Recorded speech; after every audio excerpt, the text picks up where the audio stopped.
This is your daily dose of all things royal. Welcome back, my gorgeous, good-looking friends. I want to keep this story at the forefront because it appears that the Sussex PR machine seems to be sweeping this under the rug by saturating the media with other noise and nonsense. This time around, I think it's important that we keep this story at the forefront until we see some type of change, whether Harry's stepping down from the organization, issuing some kind of public apology and making some effort to help the situation, or create awareness to put focus on the supporters and funders of African parks, because we know that money talks, and when money is pulled away, people then start to act. I don't think it's a coincidence that this video from 2022 dropped in the midst of this scandal. And this was Meghan and Harry filming some type of thank you speech on behalf of the Ripple of Nope for this racist award that they were receiving. As they go on, I'm not going to play it because I myself cannot stand to listen to these two preach on about equity and gender equality and doing what's right for women, especially since this situation with the African parks and the brutality that has been going on, they just look even dumber. Now, I don't know who's doing their PR now, but you got to see that this is all amateur, complete amateur, in my opinion. Like, where is Sunshine Sacks when you need them? In this video, I want to take the time to specifically cover the article that came out in the Times UK. There seems to be a shift in PR. Now, this article titled Revealed Why Prince Harry and Prince William Fell Out. Positioning the narrative now, the brothers' feud had been well documented, but few realized that its seeds were sown in their approach to its conservation work. I want people to take note that this article was co-written by Kate Mansi. Now, does that name ring a bell to you? It should. She was the one that broke the story about Harry suing the government for his security back and then followed up with exposing Harry for using his spin doctors to make it seem like he offered to pay for this security, essentially painting Harry as a liar, in which this triggered off this lawsuit that Harry filed, which recently was dropped.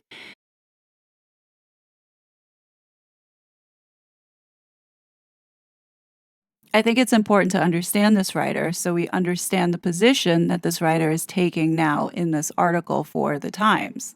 I want to take a moment to read this article through so we're all on the same page in the discussion around the geopolitical impacts that could be at play here. Now, if you already read this article, go ahead and fast forward. But if you haven't, definitely get yourself comfy because it is a good article. Before I forget, please help the kid out and hit that like button so this can be pushed out to more and more people. We all know that this couple's trying to sweep this story under the rug, and we can't let it happen. So just by hitting that like button, it will be sure to stay on top. Much appreciated. Okay, the article begins.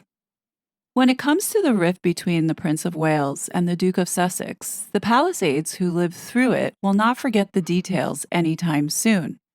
The brothers' feud, a palace source says, is one that predates Prince Harry's relationship with Meghan and, perhaps surprisingly, involves the prince's differing views on conservation work. Harry's hands-on interventionist approach came under the spotlight this week. A report in the Mail on Sunday revealed that rangers paid by African parks were accused of raping and beating indigenous people living in rainforests in Central Africa.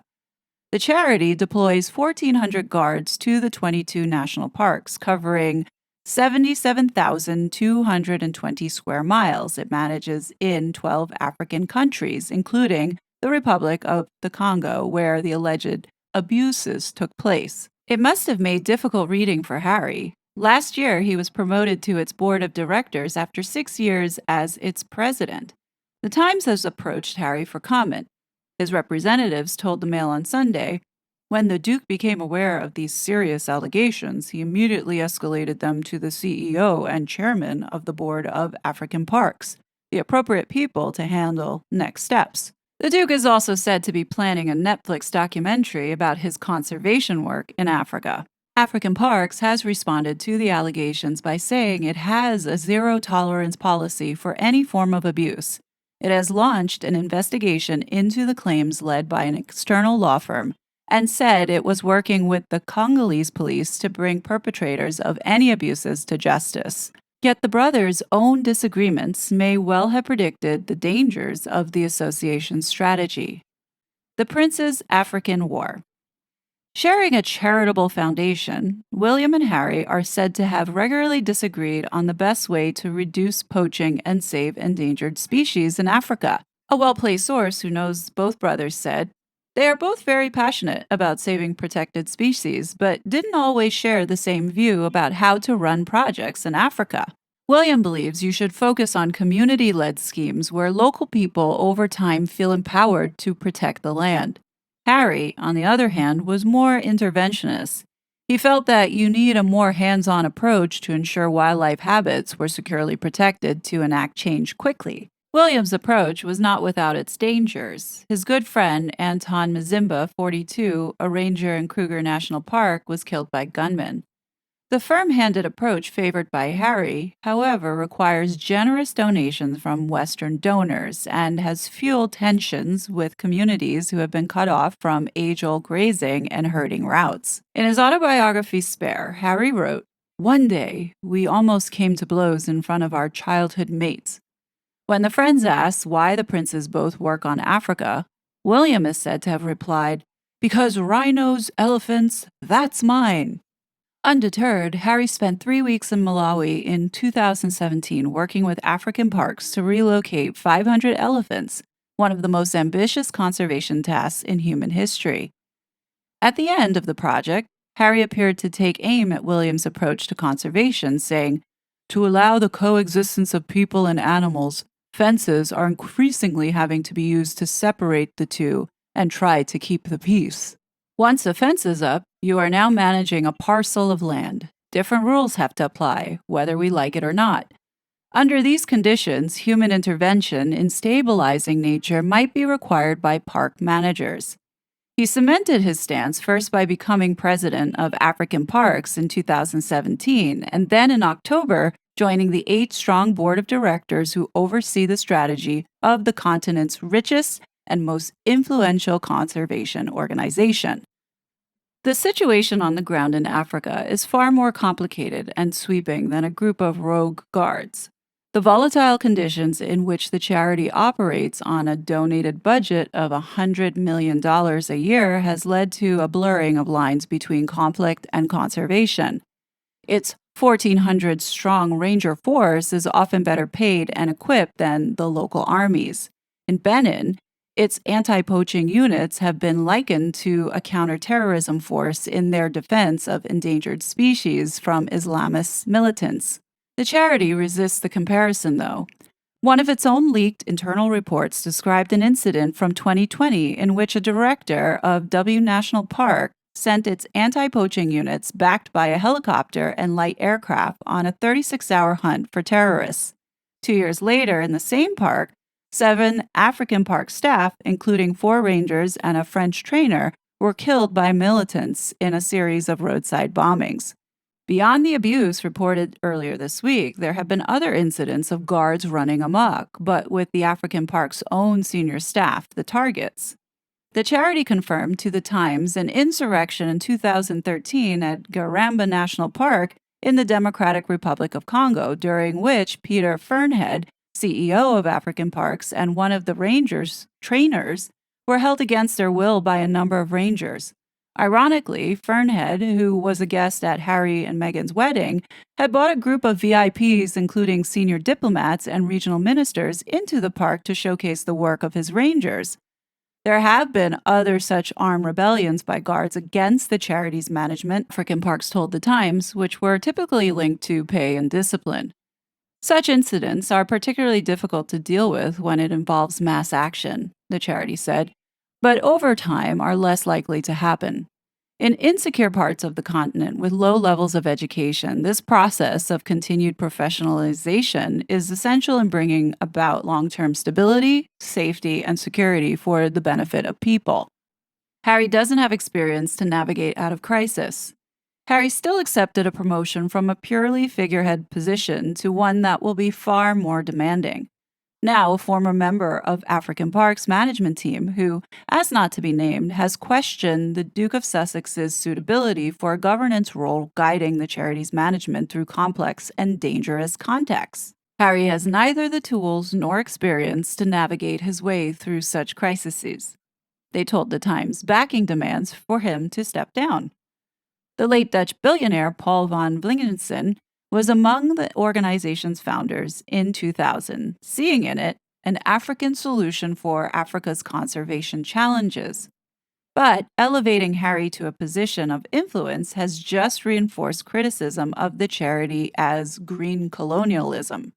Half of the current board of 8 are white, and only one is a woman.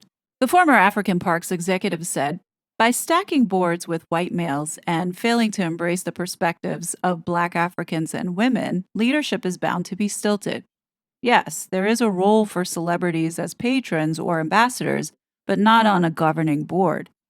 With vast funds at their disposal, the African Park's expansion shows no sign of slowing. The deep pockets of its billionaire backers, providing the annual $100 million budget, have emboldened African Parks to set an ambition to manage 30 parks by 2030. It recently bought 2,000 southern white rhino from a private owner in South Africa who estimated it was costing him $425,000 a month to feed and protect them from poachers. The plan to rewild the animals across Africa over the next decade is one of the most ambitious conservation plans and no doubt why Netflix might see it worthy of a documentary. Achieving its expansion plans would inevitably keep African parks on the front lines of the battle to contain a worsening jihadist threat. There also have been military coups in Burkina Faso and Niger, now the epicenter of the insurgency, since talks began about the charity possibly taking over managing their parks. More unflattering revelations are expected in a forthcoming book about the charity's operations.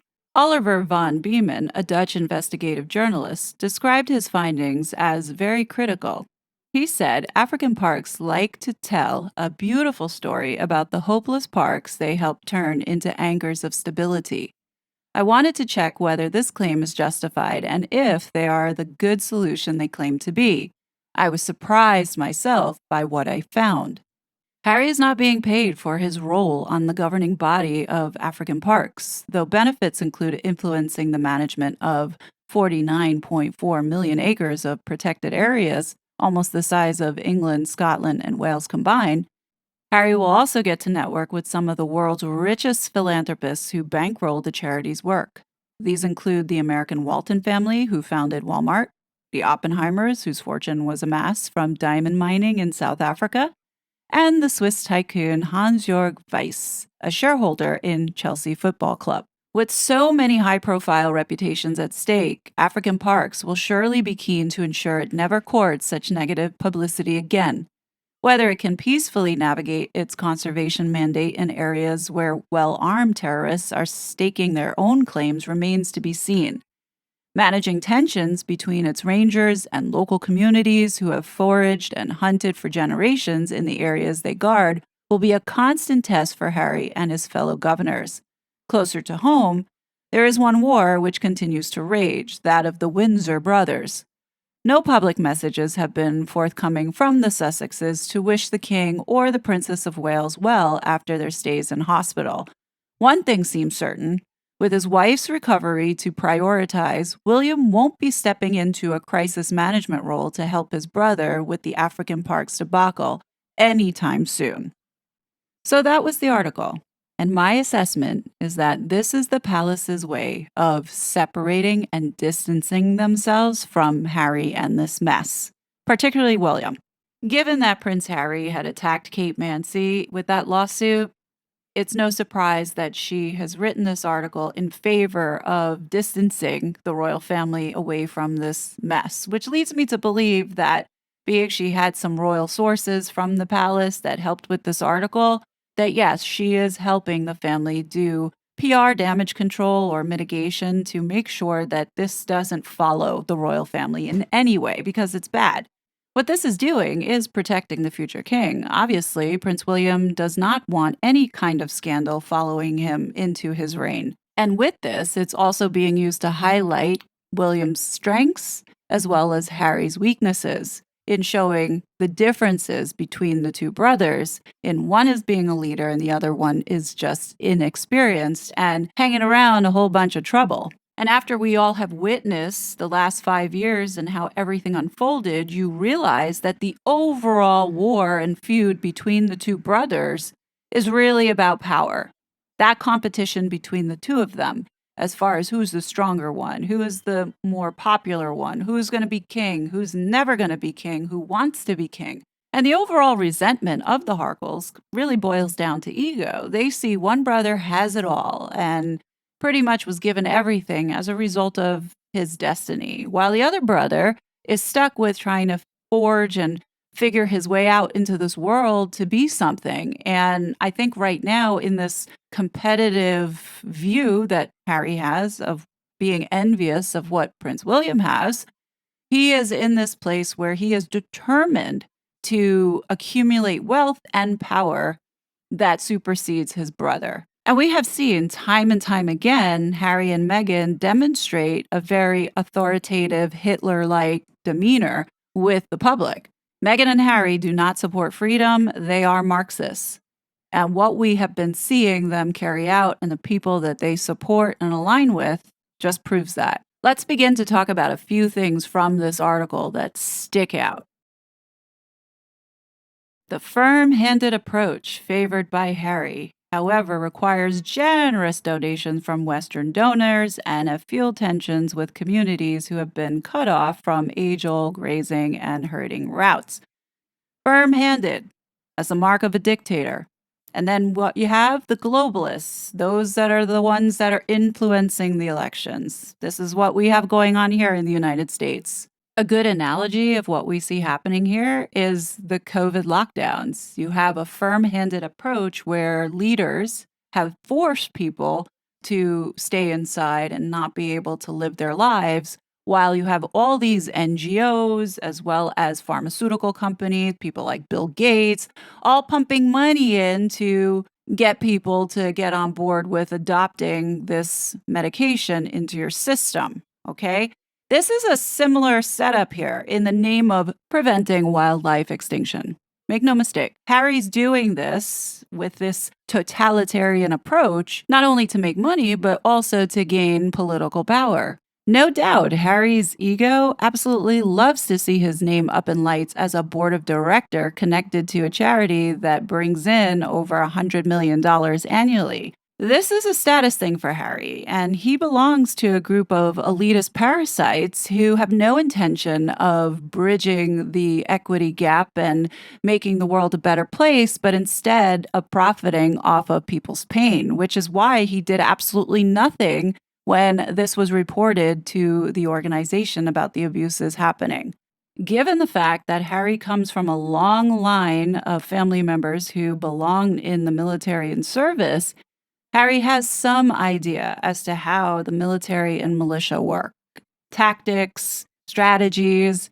Like, let's not be naive to think that he is that stupid. I mean, this has been ingrained in him because this is really his family. Now, with that being said, and Prince Harry's power-hungry quest to conquer the United States and any other place to compete with his brother, the facts are Harry was aware about this and he had no intention on stopping it. And the reason why I say that is because of the geopolitics involved with it.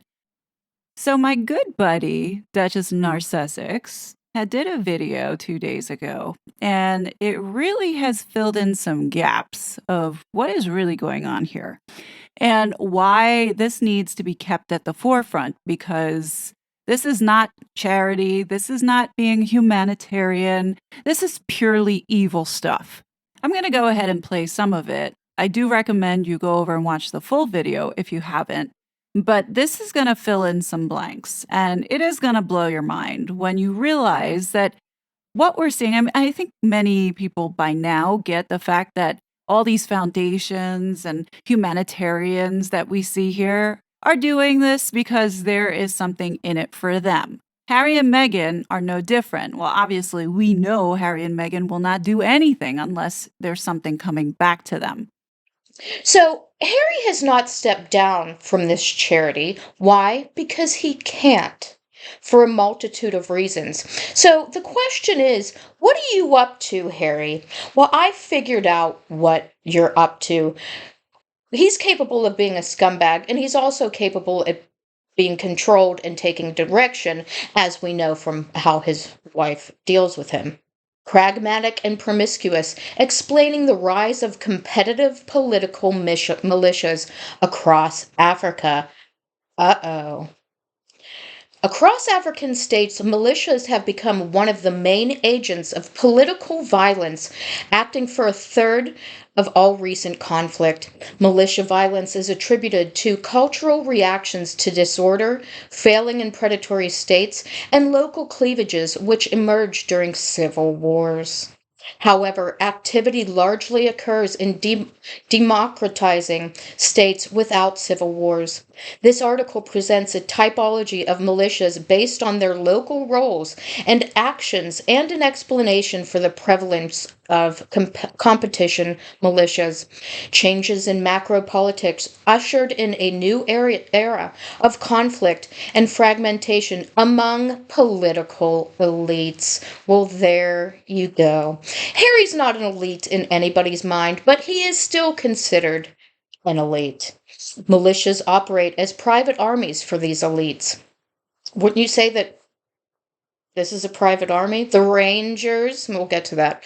Goal of this violence is to alter the political landscape, increase power for patrons, protect supportive communities, and hinder opponents. Incentives within African democratic institutions reward the use of force by elites. Now, when you go back to this article, you have Harry hobnobbing with a network of some of the world's richest people. So it makes you go, hmm. And then also, let's not forget in 2022, he trucked it over quietly to meet with Chris Coons, who's the senator for Delaware. And this is the grift that they don't want anybody to know about. Did anyone catch this article that Prince Harry and Chris Coons collaborated on? You know, Chris Coons, the guy who was recently in the Senate Judiciary Committee talking to social media companies about censorship, as well as you have him as the senator for the state of Delaware, Biden's state. Also, the land of the 11 shell corporations that Meghan and Harry have. Anyhow, in this article, this particular paragraph struck a chord with me, in which it says, with private funding for protecting biodiversity on the rise, policymakers worldwide would be wise to facilitate solutions that leverage conservation funding for more value and at less cost to the taxpayer. For example, on the heels of this summer's trip to Africa, Coons and a bipartisan group of his colleagues in the United States Congress are working to create a public private foundation. Oh, that sounds legit. For international conservation, which could help channel as much as $2 billion into protected areas and the communities surrounding them over the next decade. Wonder how much of that $2 billion is going to get lost on the way, if you know what I'm saying. America, we really need to get familiar with the lingo that the World Economic Forum is using because the United States is normalizing this language here. Chris Coons was in Davos this past January participating in a talk around economic security, along with leaders from NATO, Finland, Germany, and of all places, Meghan's homeland of Nigeria. Here is a sample on what you need to look out for when you hear the term stakeholders. Know that they're talking about the master, who are the globalists, and the slaves, us. Public private partnership is the government integrating with private companies. Guardrails, regulations, law, censorship. Collectivism. This is a term that they've been using a lot. Do it for the common good. Really, it's for the common good of these wealthy globalists. And what is this really boiling down to? It's essentially communism. And when they talk about equity, realize that it doesn't mean equality. Equity means, okay, if you're only going to get X amount of bread, then everybody else is going to get X amount of bread. And depending on your class, you might get a little extra bread. Or you might get no bread, depending on if you said something wrong or had wrongthink online. We've already started to see flavors of this impacting our lives, so this shouldn't be a shock to anyone. Thankfully, a lot of us are waking up to the evil doings of these globalists, and we know that it's getting to them because this year they theme their whole entire agenda around rebuilding trust. And the biggest risk that they see at this moment in time, it's not hunger, it's not poverty, it's misinformation. If that tells you anything. Anyhow, what's interesting on this vision board probably looks like what Meghan's vision board looked like when she was trying to lock down Prince Harry is key and focus on this board. It's not the United States, it's not Europe, it's not China, Russia, it's nothing about ending any wars. It's Africa, folks. Remember when Harry and Meghan went to the UN and Harry gave a speech for Mandela Day? Everybody thought that he was there just to give that speech. But, folks, did you realize that that week on Wednesday, there was an Africa Development Day? We know that they stayed the entire week. So, what else were they doing? Raise your hand if you heard about Agenda 2063. The UN has set up a framework to literally rebuild Africa, pretty much what you would call green colonialism. Exactly what Harry and all these billionaires are doing to rape and pillage the land, almost wiping it clean at this moment with this Agenda 2063. So, yeah, they have a black child as a representative of Africa, but I guarantee give it maybe 30 more years, you'll see the demographic shift. And what it does look like is the mass push to get Africans out of Africa. And that's what we're seeing here in the United States with all this migration. Not only is it Africans that we're seeing, we're also seeing Mexicans and Guatemalans. I mean, the United States now is becoming the dumping ground for the third world. And this is what is happening at this moment. So, could it be possible that they're rebuilding all of Africa to start fresh with all this new infrastructure for now the wealthy elites to go over there? Hey, anything's possible at this point. At the rate that we're going and at the destruction of this country at the moment, yeah, I could see that as a viable option for these globalists because why would they want to inhabit and live in a shithole? Because that's what America's becoming at this moment. So, getting back to Harry's militia with the African parks, So they want them to do the things that they've been doing. As a result, African democracies and states transitioning into democracy are not likely to be internally peaceful. So they're up for political change here, and we'll get to that too. So, getting back to Harry's militia with the African parks, and like what the Duchess of Narsussex had said, like they don't want this to stop because the reason to intimidate, torture, beat, grape these indigenous people is to force them out. As you can see, Harry is all on board with putting fences up, working with billionaires. I mean, there is a benefit that's going to help these billionaires. There's a benefit that's going to help the United States. I mean, we got to protect the land and we got to protect all its wonderful resources and make sure that the indigenous people do not have access to it because we want it, because we are greedy little bitches. Raise your hand if you believe that Meghan and Harry, as well as the people that Meghan and Harry associate with, really do care about getting these people out of economic poverty and helping them build better lives. I mean, come on now. Now, I'm not saying that Harry is doing this in Africa. What I am saying is that he's looking the other way because there's more benefits to him if he does. Now, I'm going to ask you to please just hang with me for just a little bit longer. I know that this video is long, but I want to talk about what has been going on here in New York City that is very much related to what the Duchess of Narsussex has been talking about. Many of you know I live in New York City, and from time to time last year, I showed glimpses of what I've been dealing with regarding these illegal aliens invading our city. I'll be honest, the last couple months, I've been fearful to go outside and walk around because of the influx of these illegal people hanging out on the street in clusters. We all know that they are clustering in forms of gangs and they are doing drugs. And even last week, we had 2 police officers who got the crap beat out of them and nothing happened to them. So you almost wonder if this is what is happening here in the United States. We have thousands of military-aged men coming over here. It's not women and children or old elderly people fleeing from persecution. These are military-aged men from South America, from Mexico, from Africa, from China. Like, I am genuinely concerned, especially since I've gone through 9/11. I am ultra sensitive to this kind of stuff. I mean, explain this to me. What other reason are they coming over here for, aside from grifting off the backs of the American taxpayers and living off of the welfare system? You can be certain that gun violence will increase, and the attacks on women also too will increase. I mean, look at all these men coming in. At bare minimum, they're all carrying some form of knives. Some carry machetes around with them. Like, that's a real thing. Some of them already have guns, and they're finding them in the hotels. And nobody is searching them. And as much as I would like to leave, where would I go? This problem is everywhere. You stand right there? Huh? You stand right there? Yeah. Okay then. So how long have you been in America? Near, yeah. You been in America? They flew you in? Small. Yeah, they flew you in America. Okay, go ahead, man. I'm done. Y'all see what's going on here? And they stand right here.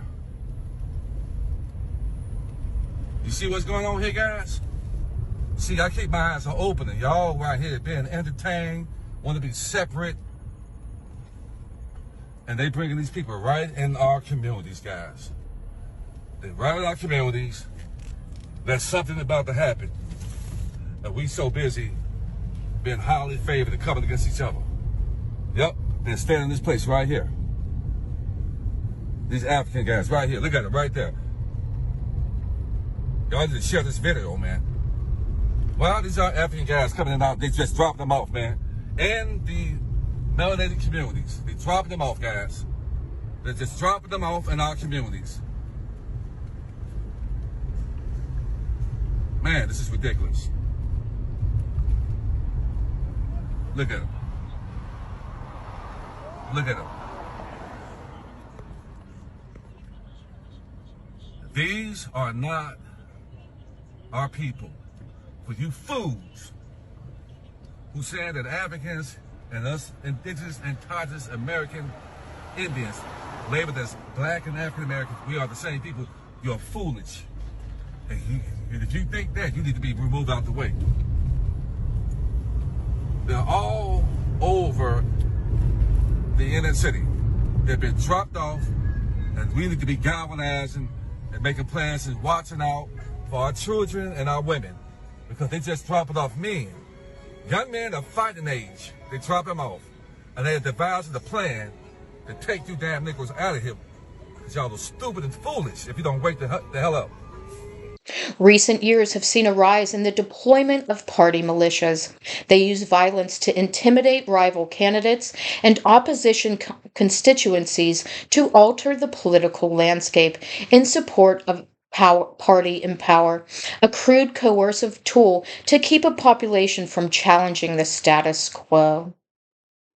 While often associated with youth wings of a ruling party, these militias are typically not acknowledged by the party, affording plausible deniability for their actions. Well, now, isn't that something? And this is exactly what is going on here. Elon Musk posts this. Biden's strategy is very simple. 1, get as many illegals into the country as possible. 2, legalize them to create a permanent majority, a one-party state. That is why they are encouraging so much illegal immigration, simple yet effective.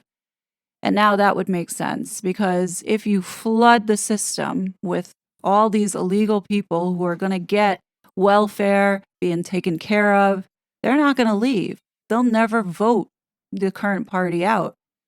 This is so dangerous, folks, because not only is this going to rip this country apart, but it's also going to send us further into, an abysmal state to where we're going to end up being enslaved. Like, how do you avoid this if the system collapses and we have to support all these people? Then you see this community talk, you see this collectivism bullshit.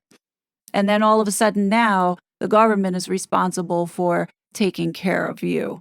So you want a piece of bread? Sorry, you can't have a piece of bread because of what you said yesterday online. Meanwhile, the scumbags of the earth, like Meghan and Harry, are going to continue to exploit, profit, and abuse whatever they feel like on this planet. It's these very same people who are destroying humanity. They are the ones that want division. They are the ones that want war. They know that if we're divided and distracted, then they'll get away with whatever. And that's what they're doing. And the worst thing about all of this is that they're using our money to cause these atrocities. Party militias are a threat to constitutional democracy. They operate outside the legal chain of command, commit human rights violations, and rely on violence against civilians. Well, based on the article and the allegations made against Harry's charity, that fits right into what a party militia is. Think about this. If you have these people terrorizing people in the city, like I'm seeing here in New York, I am terrified.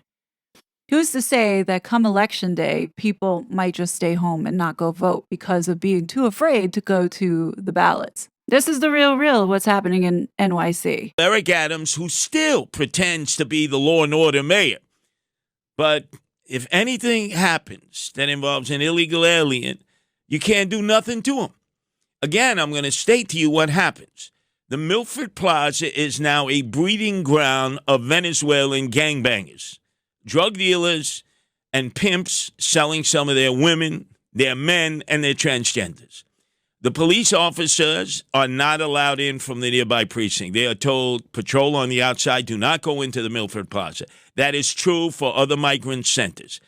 Over at the Roosevelt Hotel, police officers are not permitted to go in. All you got to do is talk to the cops. They assign two in uniform to patrol, just like you saw in that video. And I'm telling you that they're going to get bolder and more brazen. These Venezuelan gangbangers that Eric Adams invited into our city with no enforcement whatsoever now head out each morning and they go to nearby Home Depots that have parking lots, and I've described this before, and they go up and they see a woman with children or an older woman with her grandchildren or a bunch of women coming out of Home Depot, or it could be Target or wherever there's a parking lot. And then they say, oh, I'll carry it. I'll carry it. I'll carry the bags. They learn a few English words. I'll carry it. And then they almost like forcibly grab the bag out of your hand and won't give it back when they walk you to your car until you give them a gratuity, a tip. Almost like you see in Times Square from those nudistas, the women who have no clothes on, who just paint themselves red and blue, and all those cartoon characters and superheroes. You need to know they're all illegal aliens. For all those that start screaming in my comment section that I am MAGA, shut the fuck up. Open your eyes and ask yourself honestly if you think that you could go another 4 years in the same condition having these kind of people like Meghan and Harry taking advantage and exploiting you. Now you can understand the bigger picture of the damage that these two have caused. They need to be sorted, for real. Party militias operate outside the law with near total impunity. They are often, that's why nothing's happened here, folks. If it's been going on for a decade, that's why nothing's happened. They operate with impunity, total impunity. They are often a prominent feature of elections, sowing fear on behalf of incumbents who find them handy when they believe they will be unseated or when they evade constitutional term limits to entrench themselves. So they're protecting the people in power. Get out of town. I hope this is starting to wake some of you up. This is bigger than Harry and Meghan. Ruling party militias, therefore, are a disruptive adaptation to multi-party politics intended to shift the electoral playing field to one party's benefit. In addition to undermining democratic principles of free and fair elections, party militias compromise the integrity of security sector institutions via their collusion in violence against citizens or for their tolerance of this extra-legal behavior. I think we've gotten past calling this stuff conspiracy theory. There's enough evidence that supports that, this is what is happening. And, we need to wake up and not go into this world so blind and believing what we're being told by mainstream media. We've already seen through Meghan Markle how they lie. The bottom line is that Meghan and Harry are both morally and financially corrupt, and those that they have associated with also prove themselves to be morally and financially corrupt as well. So there's no surprise that when it comes down to money, power, and status, Meghan and Harry and their friends are going to protect their own interests. America, you see what's on your screen right now? You can thank Meghan and Harry for that because they played a part in the Biden campaign. Make no mistake about it, they helped get that man elected into office with their so-called influence. So there you have it, Meghan. Your claim to fame as an influencer, there it is. And we know how this woman loves to take credit for things. So, hey, why not add on to congrats, Meghan, for causing all these fentanyl deaths as well as all the child trafficking that's going on as a result of your influence. Anyhow, I'm going to end this video. A big thank you to Duchess of Narsussex for allowing me to use some of her content. If you guys haven't checked out her channel, I highly recommend it. I will link it below. Please let me know what you think. As always, I will be back with more content, but until then, please be safe, and I'll talk to you later. Bye. You're such a fraud.